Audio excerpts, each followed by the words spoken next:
These are the most frequently asked homework questions from Algebra 2, Section 2.1. Number 25 says, write a function rule to model the cost per month of a long-distance cell phone calling plan, then evaluate the function for the given number of minutes. So I'm going to use for my function C of M to stand for the cost each month. And now what I need to do is read through the material and see, is there any flat fee that's just paid once? And then is there anything initially that's maybe by the minute or by the hour, whatever it may be. So I read number 25 and it says, the monthly service fee is $4.52. And I have to pay that. Every month that has to be paid. And then the rate is 12 cents a minute.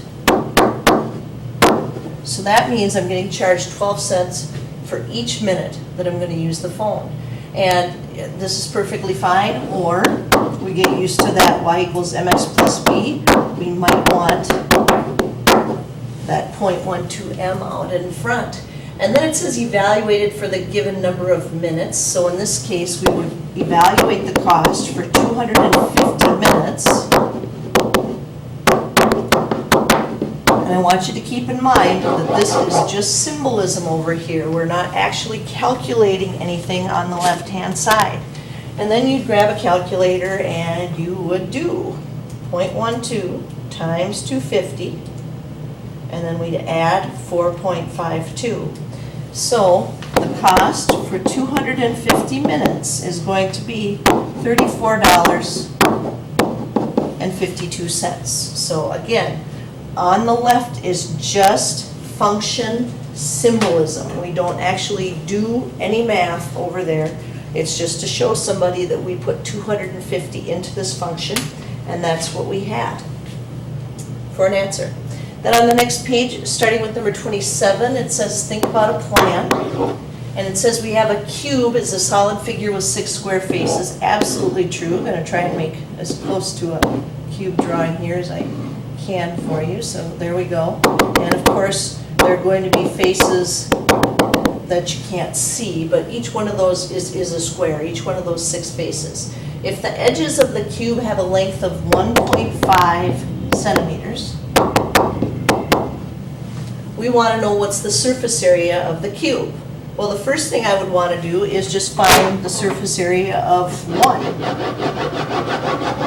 one of these sides. I might as well do the front. And area for a square is just going to be side squared. So if we take 1.5 and square it, or you could say, hey, I'm just going to take 1.5 times 1.5. Either way, it makes absolutely no difference. We get 2.25. And then again, there are 6 faces exactly like that. So what we would do is take that 2.25 times 6 and see what we get. So you multiply that by 6 and it comes out to 13.5. And this is all square units because we were finding area. So this will be square centimeters. So 13.5 square centimeters.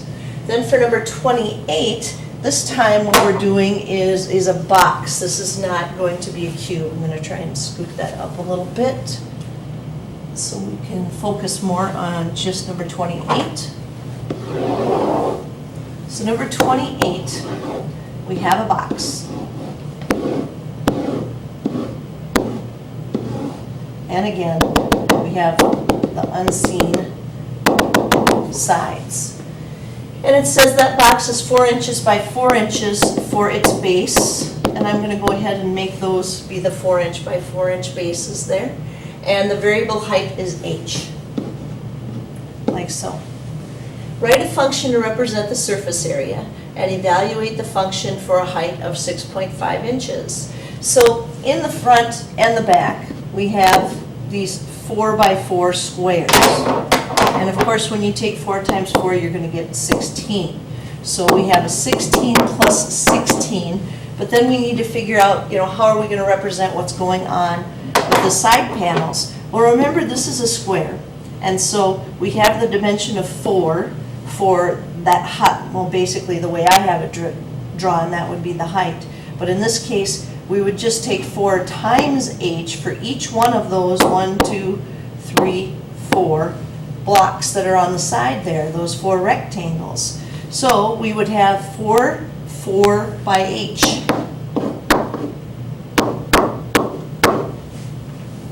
Rectangles around the outside.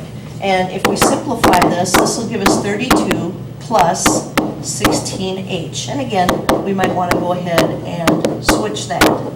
Now, for this one, we're talking about area, so we might want to go ahead and use A of h for area, maybe S for surface area, whatever you want to do, but there's our formula. And then what we have to do is put a 6.5 in there. So we're trying to find out if that height were 6.5, what would you get? So 16 times 6.5 is 104 plus 32. So if in fact that height is 6.5, we are going to get 136, and the label on that was in inches. So this would be square inches for our box in number 28. Then, going on, number 29 sometimes gets people a little befuddled with this. It says, find the domain and range of each relation and determine whether it is a function. And remember, the domain, that's your x values. That's your input. And so what you see when you look at this graph is this is going to the right forever, and it's going to the left forever. And that means our domain, our input, is all real numbers. So I'm just using the symbolism there for all real numbers. And our range, that's our y values. Well, there's a cutoff here. And notice our graph is not going to go below 0. So what we want to put there is y is going to be greater than or equal to 0, because it's exactly 0 at the origin, but then it's always going up from there, so greater than or equal to. And this is already graphed, so I would just use the vertical line test to test if it's a function. And if we draw a vertical line anywhere on this graph, it will only cross once. So this is yes. It is a function. It is a function.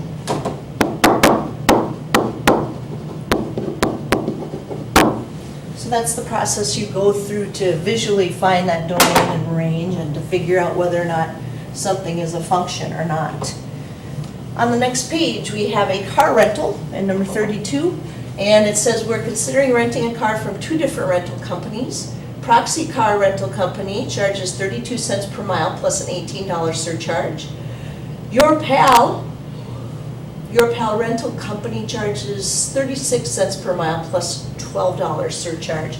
A is write a function that shows the cost of renting a car from Proxy. So I might just use C for cost, and then that's a function of the miles, how many miles you've drawn. So for Proxy, we have 32 cents per mile, which indicates we need to have that variable coming along with that piece. And then we have to add that $18 surcharge. So that's going to give us Proxy. Then for B, again, we're talking about cost, and the input is going to be miles, so I'll still use that C of M. And you know, if that's a little worrisome for you, you could always do this. Cost for the first one, cost for the second one, or change it up and use P for Proxy and Y for Your Pal. But this one says write a function that shows the cost of renting from Your Pal. So Your Pal, pardon me yawning here, Your Pal charges 36 cents per mile plus a $12 surcharge.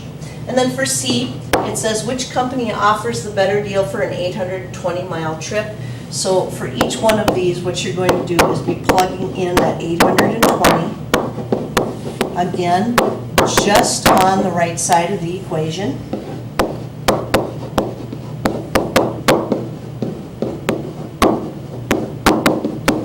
And you want to see what you get so that you can make a choice.